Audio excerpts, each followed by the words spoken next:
یہ دنیا ہے دنیا، یہاں فٹ پاتھ پر بھی زندگی بسر ہو جاتی ہے، یہاں جھوپڑوں میں بھی زندگی بسر ہو جاتی ہے، یہاں فاقہ کشی میں بھی زندگی بسر ہو جاتی ہے۔ کوئی ضرورت نہیں ہے بنگلے میں رہنے کی، اگر اللہ نے دیا ہے حلال سے تو تاج محل بناؤ، کون منع کیا؟ میں وہ بندہ نہیں کہ آپ کو روکوں۔ میرا مسلک تو یہ ہے، میرے امام اعظم ابو حنیفہ لوگوں کو کہتے تھے کہ اگر اللہ نے دولت دی تو تیرے لباس پہ وہ دولت نظر آنا چاہیے، اگر اللہ نے دولت دی تو تیرے گھر پہ وہ نعمت نظر آنا چاہیے۔ یعنی ایسا نہیں کہ اللہ نے کروڑ پتی بنایا تو میلے کچلے کپڑے پہن کے گھومو، یہ ناشکری ہے۔ اگر دیا ہے تو تمہارا لباس دیکھ کر لگنا چاہیے کہ اللہ نے اس کو دیا ہے، تمہاری سواری دیکھ کے لگنا چاہیے کہ اللہ نے اس کو دیا ہے۔ میرا تعلق تبلیغی جماعت سے نہیں ہے کہ جو دین کو توڑ مڑوڑ کے پیش کرے، میرا تعلق اہل سنت و جماعت سے ہے۔ ہاں، جس میں غوث الاعظم جیسا شخص موجود ہے کہ روزانہ نیا لباس پہنتے تھے اور اتنا قیمتی پہنتے تھے کہ بادشاہ وقت کو بھی میسر نہیں آتا تھا، اور ایک بار پہن کے اتار دیا تو دوبارہ کبھی پہنتے بھی نہیں۔ مجھے کسی نے کہا مہاراشٹر میں سید صاحب فلاں ملک کا وزیر اعظم روزانہ نئے کپڑے پہن رہا ہے۔ میں نے کہا اس بخاری کو کہہ دو ہمیں متاثر نہ کرے۔ کہا فلاں ملک کا کون سا فلاں آپ کو اچھی طرح پتا ہے، اور نیا پہن رہے، روزانہ نیا پہن رہے، ہزاروں کا پہن رہا ہے۔ اس بھکاری کو کہو، اوٹ کے بھکاری کو، ہمیں متاثر نہ کرے۔ ہم کیا متاثر ہوں گے دوسرے ہو جائیں؟ وہ تو دوسروں کی بھیک پہ نئے پہن رہے چوری کر کے، ہمارے دوست نے تو خود کما کر روزانہ نیا لباس پہن کر کے اتار کے دے دیا ہے۔ ہم کیا متاثر؟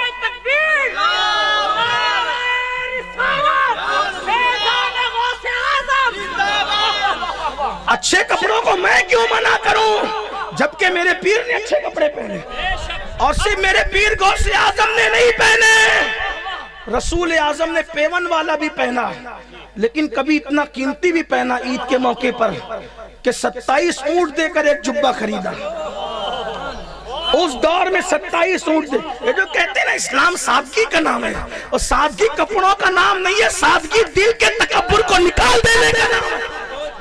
تیرے بدن پہ اچھا کپڑا ہو لیکن تو تکبر نہ کرے، دل جھکا کے کہے اگر تو نہ دیتا تو میں کیسے پہنتا۔ سادگی اس کا نام ہے، سادگی اس کا نام ہے، تکبر اس دل سے نکال دینے کا نام۔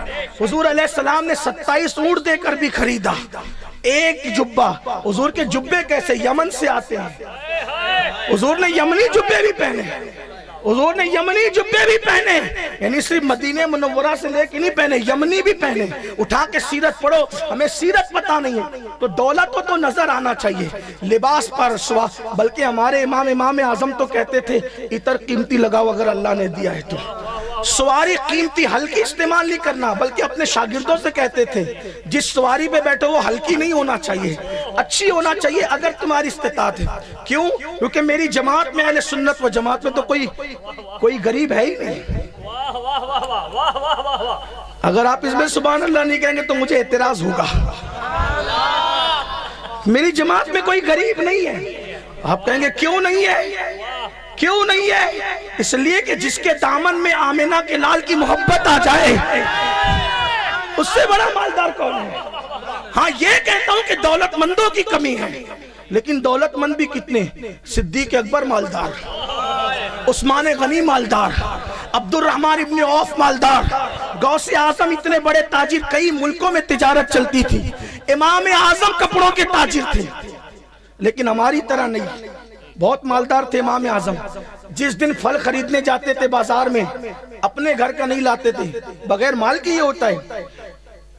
پورے بغداد اور کوفہ میں، جب تک کوفہ میں رہے تب تک، جب تک بغداد میں رہے تب تک، پورے بغداد اور کوفہ میں جتنے علماء اور جتنے سادات تھے، جب تک سب کے گھر کے پھل نہیں خرید لیتے اپنے گھر کا پھل نہیں خریدا کرتے تھے۔ یہ بغیر مال کی ہوتا ہے۔ آپ نے آج کل کے لوگوں کو دیکھ کے سمجھ لیا کہ یہ لفافے پہ پلنے والی قوم ہے۔ دین بگاڑ دیا تم نے، بدل دیا تم نے۔ آج کل کے کچھ لوگوں کو دیکھ کے تم ان کو سمجھتے ہو، ان کو سمجھتے ہو۔ امام اعظم خود بھی تاجر تھے اور ان کے گھر کا وظیفہ کوفہ اور بغداد میں رہ کے مدینہ منورہ تک کے علماء اور سادات تک جاتا تھا۔ امام اعظم کی زندگی ہے۔